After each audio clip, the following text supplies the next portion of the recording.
오늘 이 시간 함께 살펴보실 하나님의 말씀은 로마서 7장 19절에서부터 25절까지의 말씀이 되겠습니다. 제가 받들어 읽겠습니다. 내가 원하는 바 선은 행하지 아니하고 도리어 원하지 아니하는 바 악을 행하는도다. 만일 내가 원하지 아니하는 그것을 하면 이를 행하는 자는 내가 아니요 내 속에 거하는 죄니라.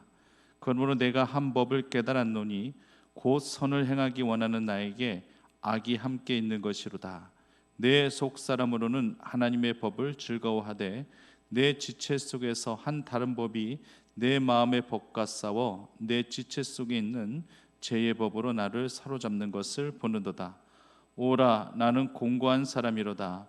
이 사망의 몸에서 누가 나를 건져내랴.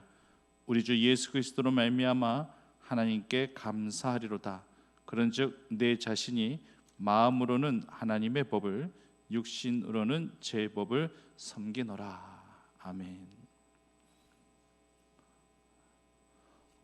어느 집단이든지 항상 몇 부류로 구분해 볼 수가 있습니다.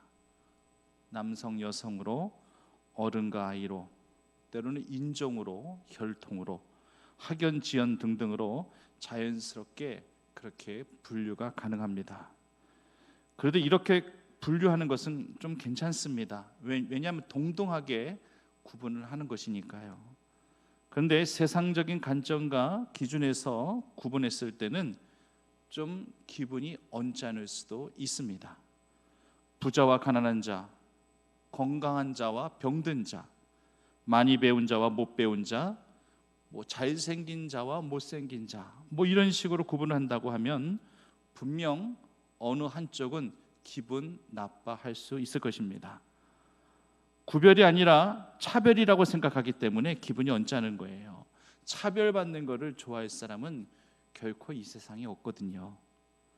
뉴욕의 어느 중심가에서 풍선을 날리는 풍선 장수가 있었습니다.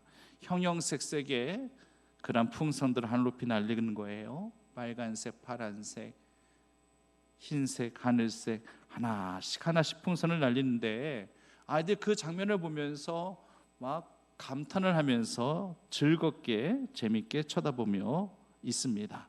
그때 한 흑인 아이가요, 그 장면을 물끄러미 쳐다보더니만 이 풍선 장수 아저씨에게 이렇게 물어보았답니다. 아저씨, 검정색 풍선도 하늘로 날 수 있나요? 이렇게 묻는 흑인 아이의 눈가에 눈물이 글썽글썽하더랍니다. 흑인이라는 이유 하나만으로 백인들에게 차별을 당하는 자신의 이 처지를 생각하면서 이렇게 물은 겁니다. 그러자 풍성장수 이 아저씨는요, 웃으면서 이 흑인 아이에게 이렇게 이야기해 주죠. 당연하지 아이야. 풍선이 하늘로 뜨는 이유는 풍선 색깔이 아니라 풍선 안에 들어있는 헬륨 가스 때문이란다 라고 그렇게 설명을 해줬답니다. 맞는 이야기입니다. 외적으로 보이는 그러한 색깔이 중요한 것이 아니라 보이지 않는 그 물질이 더 중요한 것임을 또 깨닫게 해주는 그러한 예화라고 볼 수 있습니다. 우리 몸에요, 어떤 증상이 외적으로 나타날 때 우리는 약을 먹든지 병원에 가든지 하게 됩니다. 하지만 그런 증상이 외적으로 몸의 반응으로 나오기까지 보이지 않는 세균, 보이지 않는 바이러스들이 우리 몸에 이미 침투하여 우리 생체의 바이오 리듬을 다 망가뜨리는 것이었어요. 그래서 우리의 면역력과 우리의 저항력이 떨어지게 되는 것이고 결국 그러므로 말미암아 내 몸에 증상으로 나타나게 되더라고 하는 것입니다. 요즘 코로나 이 바이러스 때문에 온 세상이 떠들썩합니다. 이 코로나 바이러스에 감염되어 있는지 감염되어 있지 아니한지 내 몸에 증상으로 나타나지 않으면은 사실상 모르는 거예요. 확진자와 같은 공간에 있었다는 것만으로도 감염이 되는 세상이잖아요. 시간대가 다르다 할지라도 확진자와 같은 동선일 경우에 걸릴 수도 있는 것이니 얼마만큼 이 보이지 않는 이 코로나 바이러스가 무서운 것인지 저희들은 실감하고 있지 않습니까? 확진 판정을 받게 되면은요, 그때부터는 구별이 됐든 차별이 됐든 격리를 해야 됩니다. 격리되어진다고 하는 것이 좀 언짢은 일이 될 수 있을지 몰라도 그래도 영원한 격리는 아니기 때문에 자가격리든 강제격리든 한 2주 정도 격리되어 치료 잘 받고 다시 판정을 받으면 되는 거예요. 음성 판정 받으면 되는 거예요. 하지만 이 마지막 때에 하나님의 알곡과 가라지를 구분하시고자 하실 때에 양과 염소를 구분하시고자 하실 그때가 문제라고 하는 것입니다. 지금은 은혜의 때인지라 하나님이 보시기에 알곡과 가라지가 섞여 있고 양과 염소가 섞여 있다는데 할지라도 하나님은 그냥 가만히 지켜보고 계시는 거예요. 행여나 가려내시라 하시다가 알곡이 다칠까 봐, 행여나 양이 다칠까 봐 가려내지 않고 계시지만 마지막 종말 때는 진짜로 가려내시는데 그때는 진짜 말 그대로 강제 격리예요. 알곡과 양은 천국의 자리로, 가라지와 염소는 지옥의 자리로 강제 격리를 시키시는데 그때는 그게 마지막이에요. 더 이상의 기회가 주어지지 않습니다. 그러므로 지금 우리는요, 이 코로나 사태를 마주하면서 정말 놀란 가슴도 쓸어낼 수 있어야 됩니다. 나에게 이렇게 기회가 주어지고 있다는 사실에 대해서 정말 하나님 앞에 감사해야 되겠구나. 이것이 마지막 격리가 아닌 것이 얼마나 감사한 일인가라고 그렇게 가슴도 쓸어내면서 하나님 앞에 감사의 제목도 가져볼 때라는 생각을 잊으시면 안 된다는 것입니다. 무엇보다도 빨리 죄에서 돌이켜 하나님께로 다시금 돌아갈 수 있는 결단이 무엇보다도 중요한 이때입니다. 본문의 내용을 보면은요, 흔히 영육 간의 싸움이라고 얘기하죠. 근데 엄밀히 말하면은요, 속사람과 육의 투쟁이라기보다는 그 속사람과 육에 깃든 죄와의 투쟁이에요. 바로 육신 속에 들어가 있는 그런 죄와의 이 영적 갈등이 사도 바울도 얼마나 심각했는가를 오늘 솔직히 고백하고 있는 것입니다. 바울의 고민은 바로 이런 거예요. 우리가 율법은 신령한 것인 줄 우리가 알거니와 나는 육신에 속하여 제 아래 팔렸더라고까지 그렇게 사도 바울이 고백을 하고 있는 것입니다.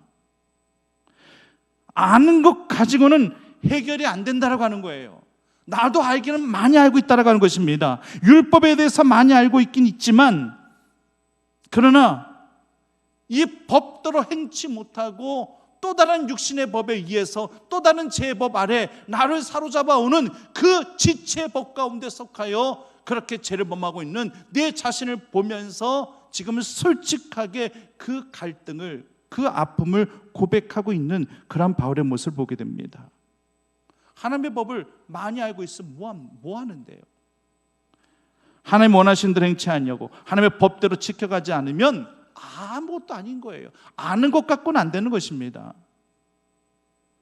사도 바울이 지금 그렇게 고백하는 거예요. 내가 율법을 말하고 내가 율법을 지켜야 한다고 선포하지만 내 안에도 이런 내적 갈등이 내재되어 있다고 하는 것입니다.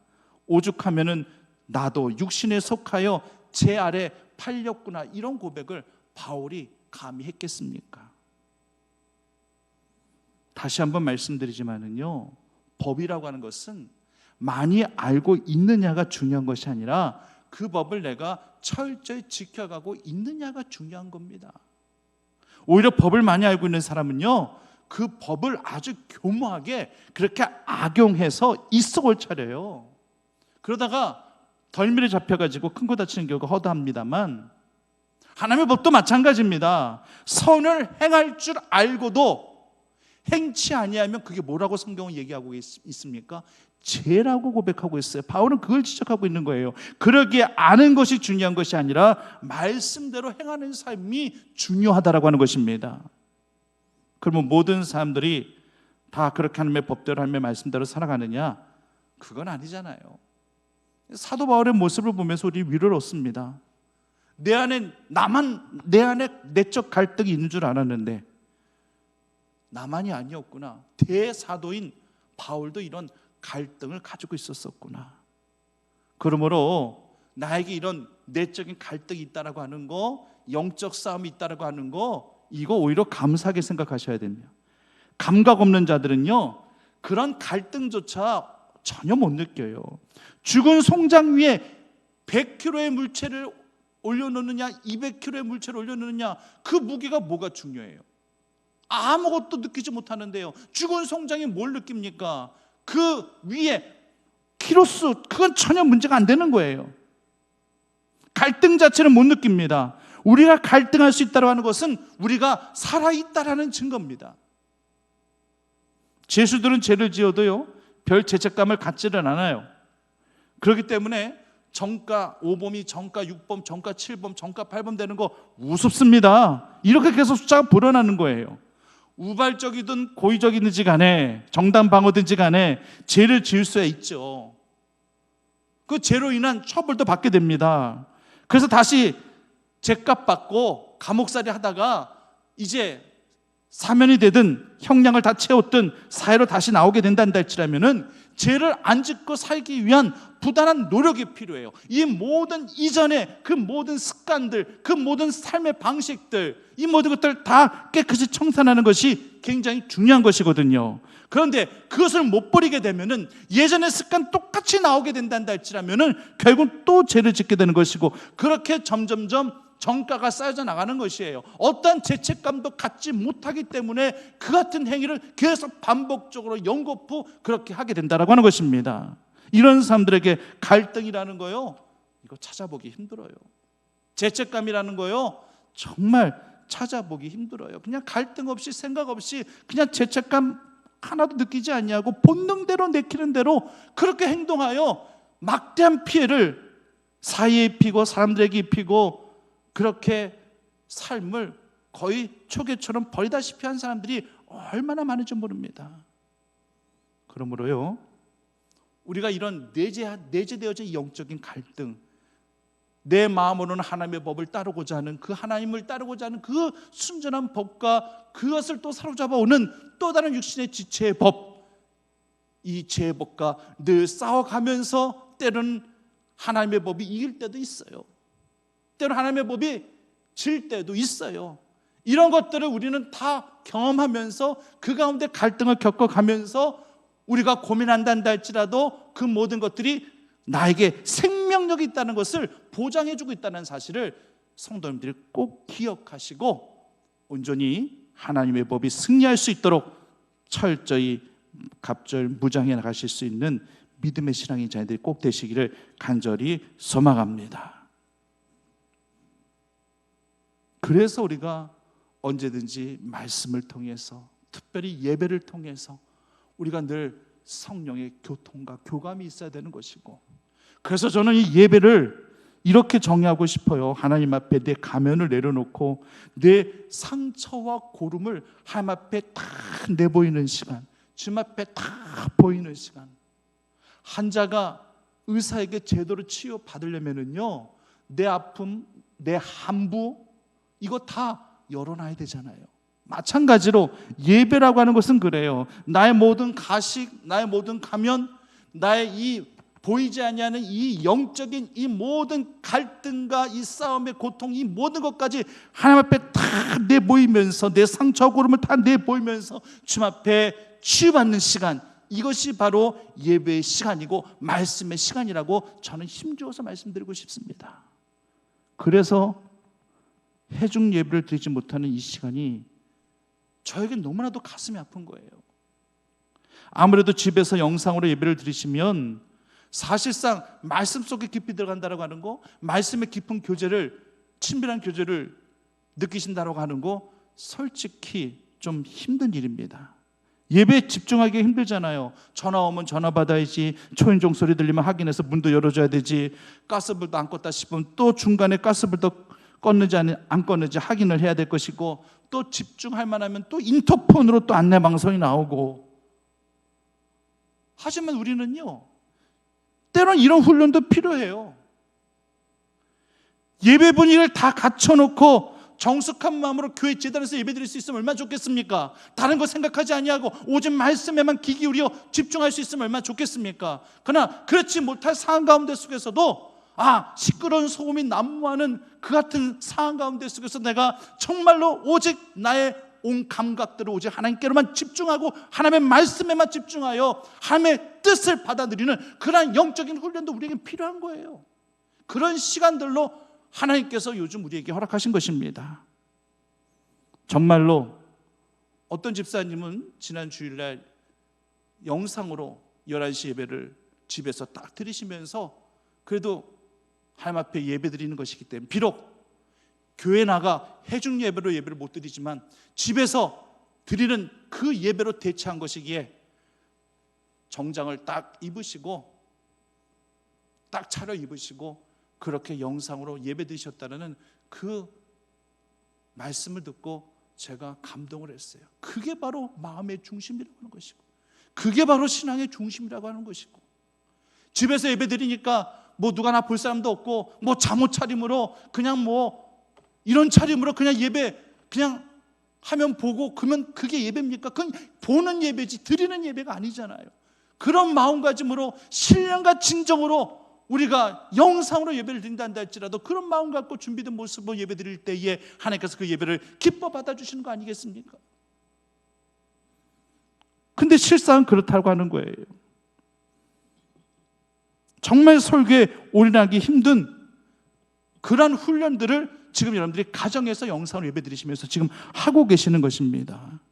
그렇기 때문에 정말 예배 드리실 때만큼은 집에서 예배 드리실 때만큼은 핸드폰도 다 꺼 놓으시고 모든 거 미리미리 다 준비해 놓으시고 가스불도 껐는지 안 껐는지 미리 다 확인하시고 오직 그 말씀 속에 깊이 들어가도록 어떤 것도 절대 나를 방해할 수 없다는 생각 갖고 사탄은 어떤 방법으로든 내가 그 말씀에 집중하지 못하게끔 자꾸만 시끄러운 소음의 소리를 자꾸만 어떤 방법으로든 태클을 걸면서 집중하지 못하게끔 할 텐데 거기에 모든 것들을 초연할 수 있는 그런 신앙의 마음의 중심을 우리가 가지고 예배 올려드리고 있겠는가, 이것을 한번 여러분들이 테스트해 볼 수 있는 그런 중요한 그런 시기가 아니겠습니까?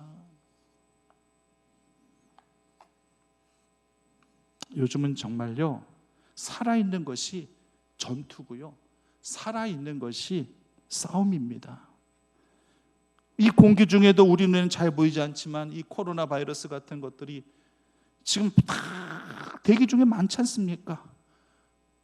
그래서 호흡기 질환에 걸리는 것이고 감기에도 걸리는 것이고 전염도 되는 것이고, 그럼에도 불구하고 우리가 살아가고 있는 이유는 무엇이냐? 우리가 싸워서 이기기 때문에 그래요.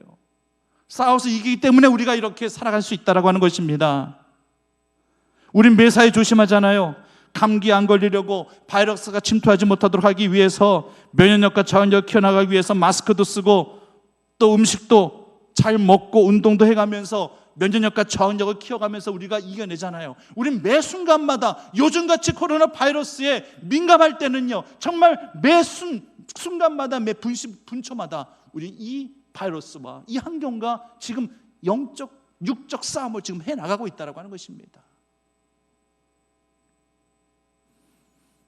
저도 요즘에 밤마다 하는 싸움이 있어요. 그게 뭐냐면은 이 음식을 먹어야 되냐 말아야 되냐, 야식을 먹어야 되냐 말아야 되냐. 요즘에 계속 내적 갈등과 내적 싸움을 하고 있습니다.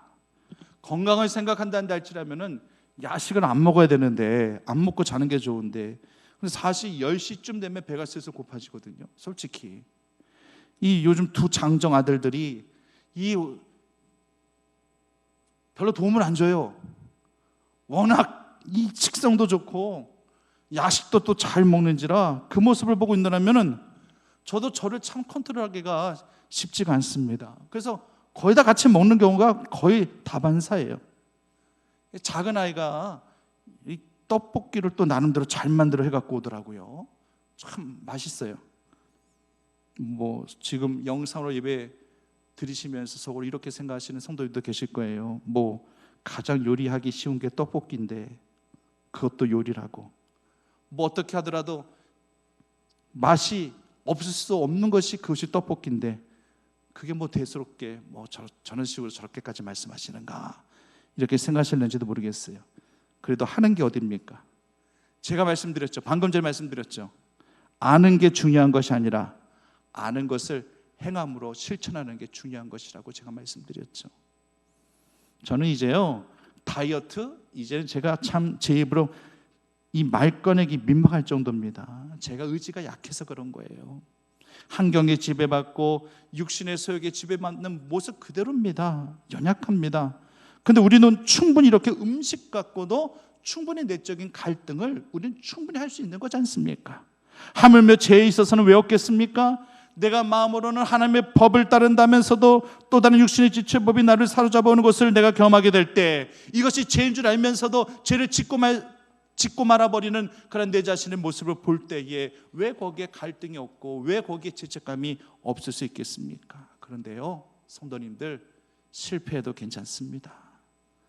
다시는 반복하지 않으려고 부단히 노력하고 스스로 또 책짓질 해가면서 그렇게 돌이켜가면서 우리의 삶이 늘 그런 거예요. 항상 승리만 있으면 얼마나 좋겠습니까? 그런데 때로는 실패와 좌절 속에서, 그 갈등 속에서 또 하나님의 섭리와 경륜을 우리가 배워가면서 하나님의 뜻을 또 발견해가면서 다시금 새롭게 주님 앞에 서원과 결단으로 주님 앞에 나아가면서 그런 연단의 과정을 통해서 이제 점점점 믿음의 성숙은 쌓여져 가게 되는 것이고 믿음의 분량은 쌓여져 나가게 되는 것이고, 그래서 어느 순간 딱 하게 되어지면은 절대 어떤 유혹과 미혹과 핍박이 온다 할지라도 흔들림 없는 그러한 견고한 믿음의 서읍에 우뚝 서 있을 수 있게 된다는 사실을 성도님들이 꼭 기억하시기를 간절히 소망합니다. 그러므로 하나님이 우리를 훈련시키시는 그런 가정 가운데 속에서 아픔이 있기도 하죠. 하나님이 주시는 아픔은요, 단순히 고통으로만 생각해서는 안 돼요. 하나님이 주시는 이 아픔에는 사랑도 있고 회복도 있고 감사의 제목도 분명히 있다라고 하는 것입니다. 제가 언젠가 우리 성도님들께 이런 말씀 드렸던 것으로 기억하는데요, 상실 이후에야 일상의 축복을 깨닫습니다. 이런 말씀을 제가 드렸었는데 기억하실는지 모르겠어요. 상실 이후에 일상의 축복을 깨닫게 됩니다. 내가 갈등도 겪어보고 상실감도 가져보면 그 이전에 내가 소소하게 내가 누리고 있었던 그 모든 일상의 그런 이 모든 조건들이 얼마나 감사의 제목이었는지를 깨닫게 된다는 사실입니다.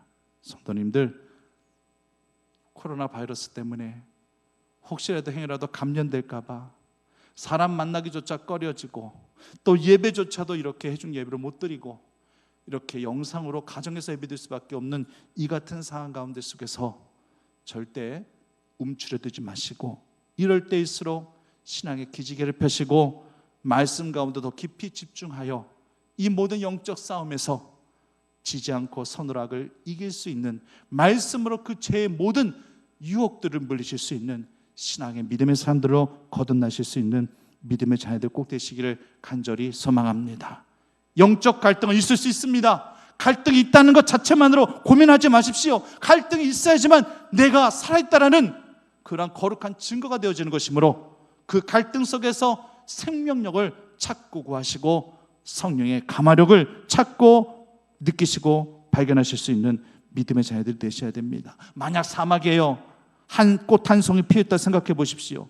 그럴 때 뭘 쳐다봐야 되겠습니까? 사막 가운데 핀 그 꽃 한 송이를 쳐다봐야 되는 것이지 그 주변을 찾아보면 안 됩니다. 그 주변을 둘러보면 안 됩니다. 꽃 한 송이 말고는 주변에 다 황폐한 사막이네, 황량한 사막이네, 나는 왜 이렇게 사막일 수밖에 없을까, 이런 생각까지는 안 된다고 하는 것입니다. 꽃을 하나 발견했다면 그 꽃을 통해서 강한 생명력을 발견하셔야 된다는 얘기예요. 이 모진 환경에도 살아남는 꽃이 있네. 아, 그래, 내 모든 나를 둘러싼 주변 환경과 여건이 열악하지만 사막과 같이 황량하지만 그러나 이 같은 생명력을 가지고 나도 믿음의 꽃을 피워나가리라. 그러면 이곳에서 주님의 부활을 경험하고 주님의 승리를 경험하고 이 같은 하나님의 역사를, 기적을 체험해야 되겠구나라는 이런 마음가짐을 갖고 하나님 앞에 집중하게 되었을 때에 더 큰 하나님의 역사가 나타나는 거 아니겠습니까?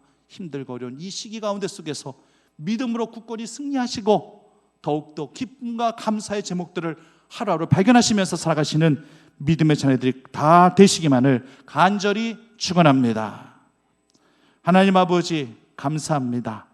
코로나 바이러스 때문에 모든 것들이 다 의기소침되어져 있고 사람 만나는 것조차 꺼려지게 되고 또 마스크 대란으로 인하여서 삶의 질, 이 모든 것들이 떨어지고 불편한 생활들 때문에 불평과 불만으로 가득 채워진 그런 하루하루를 살아가고 있지만 이 가운데 속에서도 우리를 향하신 하나님의 뜻을 발견하게 하시고 우리의 믿음과 신앙을 더욱더 성숙함으로 연단시켜 나가실 그 하나님의 뜻을 발견하여 영적인 싸움에서 승리하며 기도와 말씀으로 승리하며 하루하루를 살아가기 합당한 하나님의 자녀들 다 되어줄 수 있도록 인도하여 주시옵소서. 예수님의 이름으로 기도드립니다.